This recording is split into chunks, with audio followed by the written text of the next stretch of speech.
আল্লাহর নবী রাহমাতুল লিল আলামিন বলেছেন, এই পৃথিবীর জমিনে ইবাদত বন্দি করে যারা আল্লাহর নৈকট্য লাভ করবে, আল্লাহকে খুশি করবে, রাজি করবেন, আল্লাহ পাক রব্বুল আলামিন তাদের জন্য জান্নাত রেখেছেন। জান্নাতবাসীরা যখন জান্নাতের সামনে যাবে তখন জান্নাতের গেটের সামনে ফেরেশতাগুলি থাকবে। ফেরেশতাগুলি বলবেন, সালামুন আলাইকুম তিবতুম ফাদখুলুহা খালিদিন। সালাম দিবে কারা? ফেরেশতারা। জোরে বলেন, সালাম দিবে কারা? কাদেরকে? জান্নাতি মেহমানদেরকে। সুবহানাল্লাহ বলেন। সালামুন আলাইকুম তিবতুম ফাদখুলুহা খালিদিন বলে সালাম দিয়ে তাদেরকে অভ্যর্থনা দিয়ে জান্নাতের ভিতরে ঢুকিয়ে দিয়ে। সুবহানাল্লাহ। জান্নাতের ভিতরে ঢুকিয়ে যাওয়ার পরে এতিম, মিসকিন, গরিব তারা এই পৃথিবীর জমিনে উঁচু উঁচু কার্পেট দেখে নাই। কার্পেট দেখছে? তারা তো কাতা বালিশ নিয়ে ঘুমাইছে, ঠিক কিনা কোন? অনেক সময় কাতা বালিশও তাদের কপালে জোটে না, সালার সর, ঠিক কিনা বলেন? তারা পরের হক নষ্ট করে নাই, পরের জমি দখল করে নাই। তারা কোনো মতে ডাল ভাত খেত আর ইবাদত বন্দিগুলি করতো, আল্লাহর হুকুমগুলি মেনে চলতো। তারা যখন জান্নাতের গেট দিয়ে যখন জান্নাতের ভিতরে প্রবেশ করবে, ফেরেশতারা সালাম দিয়ে ভিতরে ঢুকিয়ে দিবে। একটু ভিতরে যাওয়ার পরে কত সুন্দর সুন্দর গেট থাকবে আর উঁচু উঁচু কার্পেট থাকবে, এত আরাম তারা জীবনে কোনোদিন পৃথিবীর জমিনে স্পর্শ করে নাই। আল্লাহু আকবার। তারা মনে করবে এটাই জান্নাত। তারা কি করবে? ওখানে সুন্দর করে গিয়া কার্পেটের মধ্যে বসে যাবে। তখন আবার ফেরেশতা তাদেরকে উঠাবে, উঠায় হাক্কাইতে হাক্কাইতে মানে ধাক্কাইতে ধাক্কাইতে সামনের দিকে নিয়ে যাবে। সামনের দিকে আবার সৌন্দর্য, আরো সৌন্দর্য দেখবে, আবার ওখানে বসে যাবে, আবার তাদেরকে হাক্কাইতে হাক্কাইতে আবার সামনের দিকে নিয়ে যাবে। কারণ জান্নাত এত সুন্দর পৃথিবীর জমিনে মানুষ কোনোদিন আবিষ্কার করতে পারবে না। সুবহানাল্লাহ বলেন। এইভাবে একের পর এক আল্লাহ রাব্বুল আলামিন আদম থেকে শুরু করে আমার নবীর উম্মত পর্যন্ত যত নবীর রাসূল তাদের উম্মতিরা থাকবে এই পৃথিবীর জমিনে, সর্বপ্রথম যিনি জান্নাতে যাবেন আল্লাহ পাক রব্বুল আলামিন বলবেন, যাকে আল্লাহ জান্নাতের মালিক বানিয়ে দিয়েছেন তিনি হচ্ছে আমার নবী। জান্নাতের মালিক কে? আমার নবীকে আল্লাহ দিয়ে দিয়েছেন, মানে মালিক বানিয়ে। সুবহানাল্লাহ কোন? আমার নবীর আগে কেউ জান্নাতে যাওয়ার কোনো ক্ষমতা নাই। আর আমরা সেই নবীর আমরা উম্মত হয়েছি, আমাদের ভাগ্যটা কত ভালো দেখেন। আমরাও অন্যান্য নবীর উম্মতের আগে আমরা জান্নাতে যাব। আমাদের আগে কোন নবীর উম্মত জান্নাতে যেতে পারবে না। আর জোরে বলেন আল্লাহু আকবার। নবীর যেমন স্পেশাল নবী, পাওয়ারওয়ালা নবী, ঠিক সেই পাওয়ারওয়ালা নবীর উম্মতদেরকেও পাওয়ারওয়ালা উম্মত বানিয়ে দিয়েছে। সুবহানাল্লাহ বলেন। তো একটাই কারণ আছে, আল্লাহর হাবিবের মত যার মত তার নাম হচ্ছে উম্মত। সুবহানাল্লাহ। আল্লাহর হাবিবের মত যার মত না সে নবীর উম্মত হতে পারে না। এইভাবে একের পর এক জান্নাতের ভিতরে যখন প্রবেশ করাবে, এই জান্নাতের মধ্যে সবচেয়ে ছোট যে জান্নাত, এই জান্নাতটা আমি জিবরাইল একটু ঘুরতে চাই। সুবহানাল্লাহ বলবেন। কে বলেছেন? ফেরেশতা জিবরাইল আলাইহিস সালাতু ওয়াস সালাম বললেন, আল্লাহ 8টি জান্নাত, এই 8টি জান্নাতের মধ্যে সবচেয়ে ছোট যে জান্নাতটা আল্লাহ, আমি ওই ছোট জান্নাতটাকে আমি জিবরাইল একটু ঘুরতে চাই। সুবহানাল্লাহ বলেন। জিবরাইল এই ছোট জান্নাত 600 নূরের পাখা। সুবহানাল্লাহ বলেন। কয় শত? নূরের পাখা নিয়ে তিনি 100 বছর ঘুরছেন। আর জোরে বলেন আল্লাহু আকবার। 100 ঘোরার পরে শেষ না। আল্লাহ কতটুকু আছে? 100 ভাগের মধ্যে 1 ভাগ আনা গেছে। আল্লাহু আকবার। সবচেয়ে ছোট জান্নাতের অবস্থা যদি এমন হয়, সবচেয়ে বড় জান্নাতটা কত বড় হবে সেটার খবর একমাত্র আমার আল্লাহ এবং তার রাসূল ভালো জানে। আমার নবী এবং আমার আল্লাহ কি ভালো জানেন। জোরে বলেন আল্লাহু আকবার। এই 8টা জান্নাতের মধ্যে আল্লাহ সুবহানাহু ওয়া তাআলা তার সেই কুদরতি হাত দ্বারা আরেকটি জান্নাত বানিয়েছেন, যে জান্নাতটার নাম হচ্ছে জান্নাতুল আদন। সুবহানাল্লাহ বলেন। জান্নাতুল আদন। পৃথিবীর বিজ্ঞানী, পৃথিবীর ইঞ্জিনিয়ারদেরকে আল্লাহ শিক্ষা দেওয়ার জন্য আল্লাহ পাক রব্বুল আলামিন পৃথিবীর মানুষদেরকে জানিয়ে দিলেন, বুঝিয়ে দিলেন, ও পৃথিবীর বিজ্ঞানীরা, ও পৃথিবীর কন্ট্রাক্টর, তোমরা জেনে রাখো, শুনে রাখো, তোমরা এই পৃথিবীর জমিনে যখন 100 তলা 150 তলা যখন বিল্ডিং বানাও, অনেক দিন ধরে ফায়ারিং করতে হয়, ঠিক কিনা বলেন? নিচে দিয়ে অনেকগুলি পিলার করতে হয়, এরপরে ডালাই দিয়ে আস্তে আস্তে পিলার করতে করতে 1 তলা 2 তলা 3 তলা এভাবে উপর দিকে যায়। আল্লাহ রাব্বুল আলামিন পৃথিবীর মানুষদেরকে জানিয়ে দিলেন, ও পৃথিবীর মানুষেরা, আমি আল্লাহ যখন জান্নাতুল আদন বানাই, আমি উপর থেকে 1 তলা, এরপরে 2 তলা, নিচেটা কি খালি, নিচেটা কি আমার এই হাতের নিচেটা কি খালি, মানে এটা মানে 1 তলা, এরপর 2 তলা, এভাবে 3 তলা, নিচেটা কি খালি। একবার উপর থেকে বিল্ডিং নির্মাণ করতে করতে নিচের দিকে আসে, এটাই হচ্ছে আল্লাহর কুদরতি শক্তি। জুড়ে বলুন না সুবহানাল্লাহ। মানে খুঁটি নাই, নিচে দিয়ে কোনো কি নাই, খুঁটি নাই। আর জান্নাত কেমনে বানাইছে আল্লাহ? একটা ইট হচ্ছে স্বর্ণের, আরেকটা হচ্ছে কি রূপা। সুবহানাল্লাহ। কস্তুরী চাইতে আর সুগ্রাণ জাতীয় গাঁথনি। জুড়ে বলুন না সুবহানাল্লাহ। এই জান্নাত পৃথিবীর জমিনে কোনো মানুষ, কোনো বিজ্ঞানী বানাইবার ক্ষমতা আল্লাহ কোনো বিজ্ঞানীকে আল্লাহ দেয় নেই। সুবহানাল্লাহ বলবেন। তো এই জন্য নামাজ পড়তে আমাদের কষ্ট হয়, কোরআন তেলাওয়াত করতে আমাদের কষ্ট হয়। আজকে যদি আমার মুসল্লিদেরকে জিজ্ঞাসা করি, আজকে কারা কারা ফজরের নামাজ পড়েছেন, ফজরের নামাজের পরে আপনারা কারা বাসার মধ্যে কোরআন তেলাওয়াত করেছেন, কয়জন হাত তুলতে পারবেন? হাত উড়াইতাম চাই না, কয়জন বলতে পারবেন? আল্লাহকে হাজির নাজির করে বলতে পারেন নাই। আল্লাহ বললেন, এই পৃথিবীর জমিনে যেই সমস্ত বান্দা বান্দিরা দিনের বেলা হোক রাতের বেলা হোক কষ্ট করবে, কষ্টটা কি? নামাজ পড়বে, কোরআন শরীফ পড়বে, তাসবিহ তাহলিল দুরূদ শরীফ জিকির আজকার করবে, এটা কি কষ্ট লাগে না?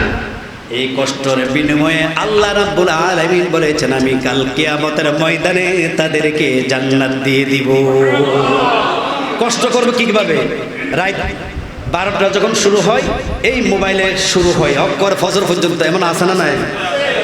এই যে একটা মোবাইল, এই মোবাইলটা হাতের মধ্যে পাওয়ার পরে মোবাইল নিয়ে মোবাইল টিপতে টিপতে টিপতে টিপতে রাত 2টা 3টা বাজে যায়, এরপর ঘুমাইলে কি আমরা ফজর নামাজ পড়া কি সম্ভব হবে? কথা বলেন, ফজর নামাজ পড়া সম্ভব হবে? রাসূল বলছে, তোমরা এশার নামাজ পড়ে তাড়াতাড়ি খাবার খেয়ে তোমরা ঘুমিয়ে যাও, রাতের 3টা 4টার দিকে অটোমেটিক আপনার ঘুম ভেঙে যাবে। ঘুম ভেঙে যাওয়ার পরে আপনি কি পড়তে পারবেন? তাহাজ্জুদের নামাজটা পড়তে পারবেন। কোন নামাজ? সরাসরি আল্লাহর সাথে যদি কালেকশন করতে চান, আপনি ভোর রাতে শেষ রাতে তাহাজ্জুদের নামাজ পড়বেন, আল্লাহর কাছে চাইবেন। খোদার কসম করে বলি, যদি তাহাজ্জুদের নামাজ পড়ে যদি আল্লাহর কাছে আপনি যেটা চাবেন, আল্লাহর সাথে দিতে বাধ্য হয়ে যাবে। জোরে বলুন না সুবহানাল্লাহ। তো এই জন্য আল্লাহর নবী রাহমাতুল লিল আলামিন বলেছেন, এই পৃথিবীর জমিনে ইবাদত বন্দি করে যারা আল্লাহর নৈকট্য লাভ করবে, আল্লাহকে খুশি করবে, রাজি করবেন, আল্লাহ পাক রব্বুল আলামিন তাদের জন্য জান্নাত রেখেছেন। জান্নাতবাসীরা যখন জান্নাতের সামনে যাবে, তখন জান্নাতের গেটের সামনে ফেরেশতাগুলি থাকবে।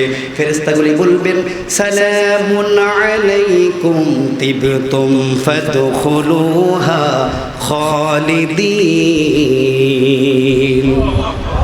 সালাম দিবে কারা? ফেরেশতারা। জোরে বলেন, সালাম দিবে কারা? কাদেরকে? জান্নাতি মেহমানদেরকে। সুবহানাল্লাহ বলেন। সালামুন আলাইকুম তিবতুম ফাদখুলুহা খালিদিন বলে সালাম দিয়ে তাদেরকে অভ্যর্থনা দিয়ে জান্নাতের ভিতরে ঢুকিয়ে দিবে। সুবহানাল্লাহ। জান্নাতের ভিতরে ঢুকিয়ে যাওয়ার পরে এতিম, মিসকিন, গরিব, তারা এই পৃথিবীর জমিনে উঁচু উঁচু কার্পেট দেখে নাই। কার্পেট দেখছে? তারা তো কাতা বালিশ নিয়ে ঘুমাইছে, ঠিক কিনা কন? অনেক সময় কাতা বালিশও তাদের কপালে জোটে না, সালার সর, ঠিক কিনা বলেন? তারা পরের হক নষ্ট করে নাই, পরের জমি দখল করে নাই। তারা কোনো মতে ডাল ভাত খেত আর ইবাদত বন্দিগুলি করতো, আল্লাহর হুকুমগুলি মেনে চলতো। তারা যখন জান্নাতের গেট দিয়ে যখন জান্নাতের ভিতরে প্রবেশ করবে, ফেরেশতারা সালাম দিয়ে ভিতরে ঢুকিয়ে দিবে। একটু একটু ভিতরে যাওয়ার পরে কত সুন্দর সুন্দর গেট থাকবে আর উঁচু উঁচু কার্পেট থাকবে, এত আরাম তারা জীবনে কোনোদিন পৃথিবীর যখন জমিনে স্পর্শ করে নাই। আল্লাহু আকবার। তারা মনে করবে এটাই বুঝি জান্নাত। তারা কি করবে, ওখানে সুন্দর করে গিয়া কার্পেটের মধ্যে বসে যাবে। তখন আবার ফেরেশতা তাদেরকে উঠাবে, উঠায় হাক্কাইতে হাক্কাইতে মানে ধাক্কাইতে ধাক্কাইতে সামনের দিকে নিয়ে যাবে। সামনের দিকে আবার সৌন্দর্য, আরো সৌন্দর্য দেখবে, আবার ওখানে বসে যাবে, আবার তাদেরকে হাক্কাইতে হাক্কাইতে আবার সামনের দিকে নিয়ে যাবে। কারণ জান্নাত এত সুন্দর পৃথিবীর জমিনে মানুষ কোনোদিন আবিষ্কার করতে পারবে না। সুবহানাল্লাহ বলেন। এইভাবে একের পর এক আল্লাহ রাব্বুল আলামিন আদম থেকে শুরু করে আমার নবীর উম্মত পর্যন্ত যত নবীর রাসূল তাদের উম্মতিরা থাকবে এই পৃথিবীর জমিনে, সর্বপ্রথম যিনি জান্নাতে যাবেন আল্লাহ পাক রব্বুল আলামিন বলবেন, যাকে আল্লাহ জান্নাতের মালিক বানিয়ে দিয়েছেন তিনি হচ্ছে আমার নবী। জান্নাতের মালিক কে? আমার নবীকে আল্লাহ দিয়ে দিয়েছেন, মানে মালিক বানিয়ে। সুবহানাল্লাহ কোন। আমার নবীর আগে কেউ জান্নাতে যাওয়ার কোনো ক্ষমতা নাই, আর আমরা সেই নবীর আমরা উম্মত হয়েছি। আমাদের ভাগ্যটা কত ভালো দেখেন, আমরাও অন্যান্য নবীর উম্মতের আগে আমরা জান্নাতে যাব। আমাদের আগে কোন নবীর উম্মত জান্নাতে যেতে পারবে না। আর জোরে বলেন আল্লাহু আকবার। নবীর যেমন স্পেশাল নবী, পাওয়ারওয়ালা নবী, ঠিক সেই পাওয়ারওয়ালা নবীর উম্মতদেরকেও পাওয়ারওয়ালা উম্মত বানিয়ে দিয়েছে। সুবহানাল্লাহ বলেন। তো একটাই কারণ আছে, আল্লাহর হাবিবের মত যার মত তার নাম হচ্ছে উম্মত। সুবহানাল্লাহ। আল্লাহর হাবিবের মত যার মত না সে নবীর উম্মত হতে পারে না। এইভাবে একের পর এক জান্নাতের ভিতরে যখন প্রবেশ করবেন, জান্নাতের ভিতরে যাওয়ার পরে আল্লাহ পাক রব্বুল আলামিন এই পৃথিবীর বিভিন্ন ড্যান্স পাঠিয়েছিলেন। তো ড্যান্স, বিভিন্ন কনসার্ট যেখানে পুরুষ মহিলা একত্রিত হয়ে, যুবক যুবতী একত্রিত হয়ে উপস্থিত হয়ে নাচানাচি, লাফালাফি, মদ খায়, বাবা খায়, এরপরে জিনা করে, আছে না নাই? যারা এই কানের মধ্যে গান শুনে নাই, হেডফোন লাগায় গান শুনে নাই, খারাপ কথা শুনে নাই, তখন ওই সমস্ত জান্নাতি বান্দাবান্দীদেরকে আল্লাহ পাক রব্বুল আলামিন জান্নাতের ভিতরে যখন ঢুকাই দিবে, জান্নাতি বান্দাবান্দীদেরকে আল্লাহ বলবেন তোমরা কি গান শুনতে চাও? তখন বলবে জি আল্লাহ আমরা গান শুনতে চাই। সুবহানাল্লাহ। এই গান সেই গান নয়, দায়া দায়া দাইয়া রে এই গান নয়, সেই গান হচ্ছে আল্লাহর কোরআনের গান। সেই গান হচ্ছে আল্লাহর কোরআন। চিল্লায়ে বলেন আল্লাহু আকবার। ওই জান্নাতের ভিতরে জান্নাতি মেহমানদের জন্য আল্লাহ একটা অনুষ্ঠান করবেন। সুবহানাল্লাহ বলেন। ওই জান্নাতের ভিতরে যে অনুষ্ঠান করবেন, অনুষ্ঠানের মধ্যে একজন হবে সভাপতি, আরেকজন হবে প্রধান অতিথি, আরেকজন হচ্ছে বিশেষ অতিথি। এইভাবে তিনজন জান্নাতের ভিতরে থাকবেন। যখন বিশেষ অতিথি হযরতে দাউদ আলাইহিস সালাতু ওয়াস সালামকে বলবেন, ও দাউদ আপনি একটু আমার বান্দাদেরকে তেলাওয়াত করে শুনিয়ে দিন। তখন বান্দারা আল্লাহর, তখন দাউদ নবী কুরআনুল কারীম থেকে তেলাওয়াত করে শুনিয়ে দিবেন। জোরে বলুন না সুবহানাল্লাহ। সুবহানাল্লাহ। দাউদ নবী যখন মুজাম্মিল তেলাওয়াত করবেন, জান্নাতি মেহমানগুলি এমন ভাবে আল্লাহু আকবার বলে একটা চিৎকার দিবে, এক চিৎকারে তারা ৮০০০ বছর জান্নাতের ভিতরে বেহুশ হয়ে থাকবে। ৮০০০ বছর পরে তাদের জ্ঞান আসবে। সুবহানাল্লাহ। তোমরা কি শুনেছো? আল্লাহ একটু শুনেছি। আল্লাহ আর একটু শোনাও। কে এর চাইতে কি ভালো শুনতে চাও? জি আল্লাহ এর চাইতে ভালো তেলাওয়াত শুনতে চাই।